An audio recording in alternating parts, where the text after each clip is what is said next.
ফুলকিকে ফাঁসাতে গিয়ে সবার সামনে নিজেই ফেঁসে গেল রুদ্র। হ্যাঁ বন্ধুরা, এমনটাই দেখা যাবে, তাই সম্পূর্ণ জানতে ভিডিওটিতে লাইক দিয়ে চ্যানেলটি সাবস্ক্রাইব করে দেখতে থাকুন।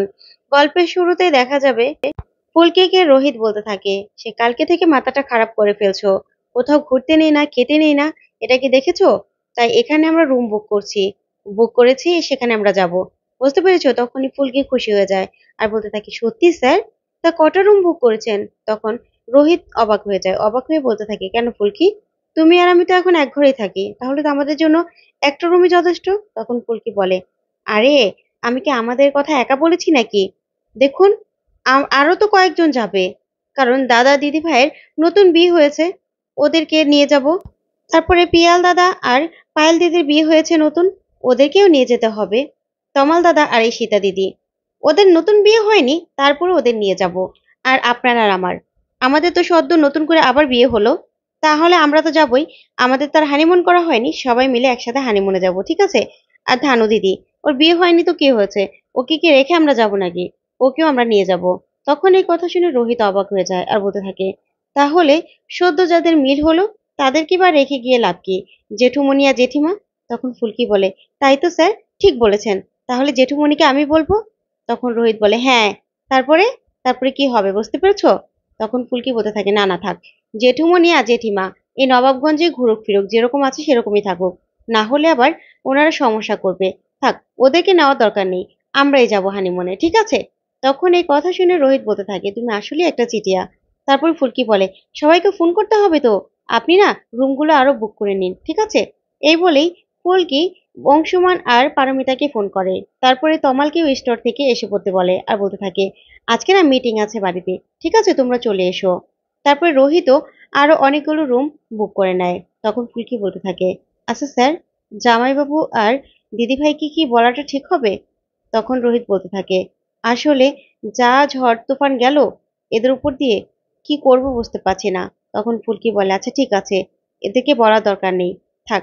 তখন রোহিত বলে, হ্যাঁ ঠিকই বলেছো, ওদেরকে এখন বলার দরকার নেই, আর তাছাড়া রুদ্র এখন যেতে রাজিও হবে না। তখন ফুলকি বলে, আচ্ছা ঠিক আছে। তারপরে দেখা যাবে সন্ধ্যাবেলা অংশুমান আর পারমিতা চলে আসে। আসলে ফুলকি বলতে থাকে, সবাই চলে এসো, মিটিং শুরু হয়ে যাবে, সবাই চলে এসো। তখন অংশুমান বলতে থাকে, দেখেছো, ফুলকিটা না আসলে একটা চিটিয়া। তারপরে সবাই এক এক করে চলে আসে, আর ঈশিতাও চলে আসে। ঈশিতা এসে বলতে থাকে, ওমা ফুলকি দাস, এখানে কি হচ্ছে? তখনই তমাল বলতে থাকে, আরে ফুল, সেটা তো ফুলকিই বলবে, এখানে কিসের জন্য সবাইকে ডাকা হয়েছে, বসো বসো। তারপরেই দেখা যাবে ঈশিতাও বসে। তখন সবাইকে ঘুগনি আর চপ খেতে দেয় সবাই, আর ফুলকি চা আনতে যায়। চা এনেই তখন রোহিতকে বলতে থাকে, স্যার দেখান না। তখন রোহিত মোবাইলে সেই রিসর্টের ছবিটা দেখায় আর বলতে থাকে, এই যে রিসর্ট, এই রিসর্টে আমরা সবাই মিলে ঘুরতে যাব, এটা ফুলকি দাসের ইচ্ছে। তখন তো এই কথা শুনে সবাই খুব খুশি হয়ে যায়। পিয়াল, পায়েল সবাই খুশি হয়। তখন পায়েলকে পিয়াল বলতে থাকে, আরে পায়েল, মন খারাপ করিস না, ওখানে গিয়েও তুই পড়তে পারবি, বুঝতে পেরেছিস? তখন এই কথা শুনে সবাই অবাক হয়ে যায়। ওইদিকে ধানু বলতে থাকে, যাও, তোমরাই যাও, আমি গিয়ে আর কি করব, আমি তো একা। তখন তমাল বলে, আহারে, ধানুটার পিয়ালটা বিয়ে করাতে ধানুটা একা হয়ে গেছে। আচ্ছা তুই চিন্তা করিস না, তোর সাথে আমি থাকবো, ঠিক আছে? কারণ ঈশিতা তো আর যাবে না। তখন ঈশিতা বলে, কেন আমি যাব না? কে বলেছে আমি যাব না? আমি যাব।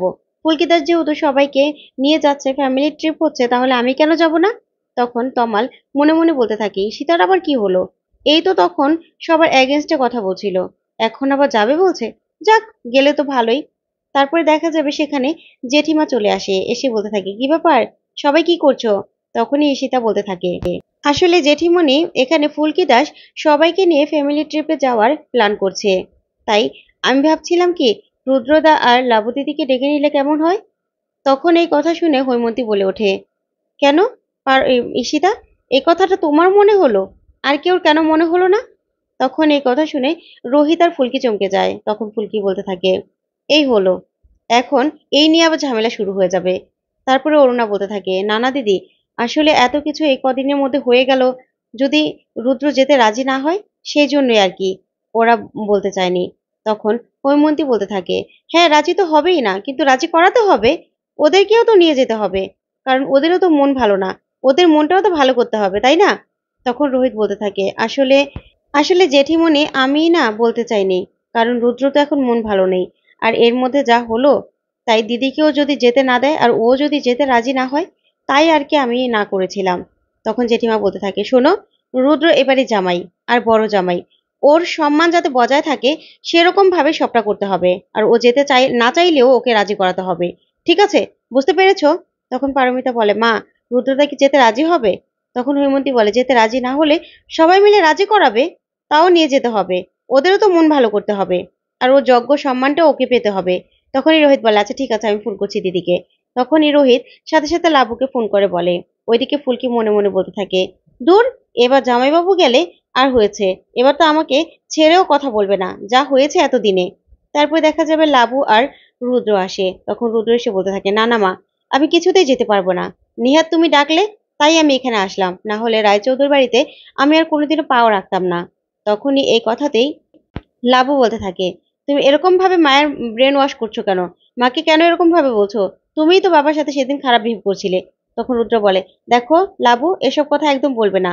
এখনো মাস্টারমশাইয়ের নামে কেউ কিছু বললে আমার সবার আগে লাগে। না হলে ওদিন সবার আগে তো আমিই সবার আগে প্রতিবাদ করেছিলাম মাস্টারমশাইয়ের হয়ে।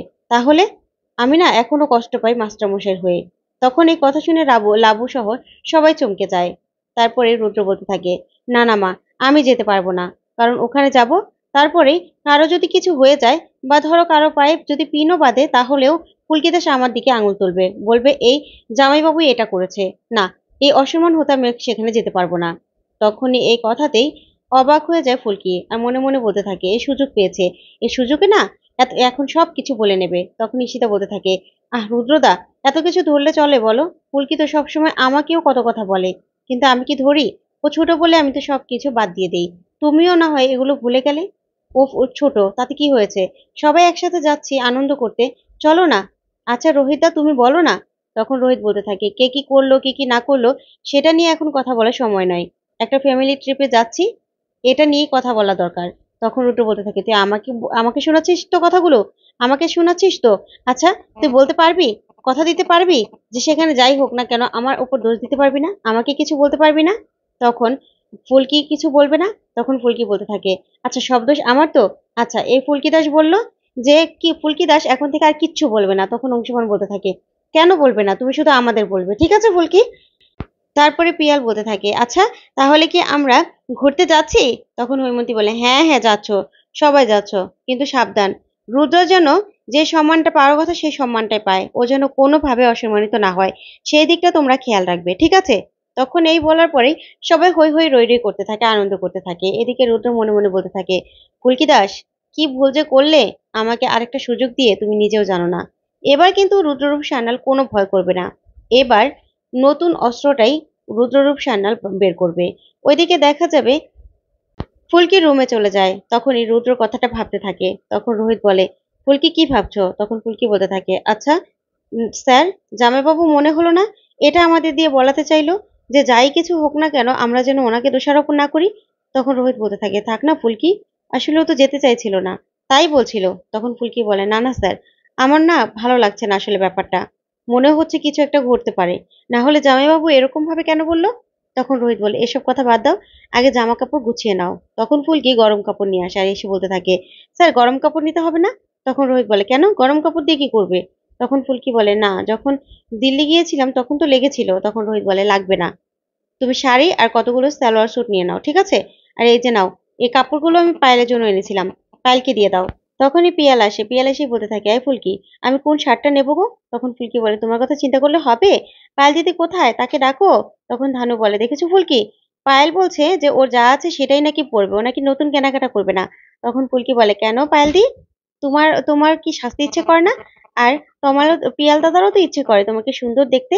তখনই পায়েল এই কথা শুনে অবাক হয়ে যায়। তো বন্ধুরা, আজকের আপডেটটি কেমন লাগলো অবশ্যই কমেন্ট করে জানাতে ভুলবে না। ধন্যবাদ।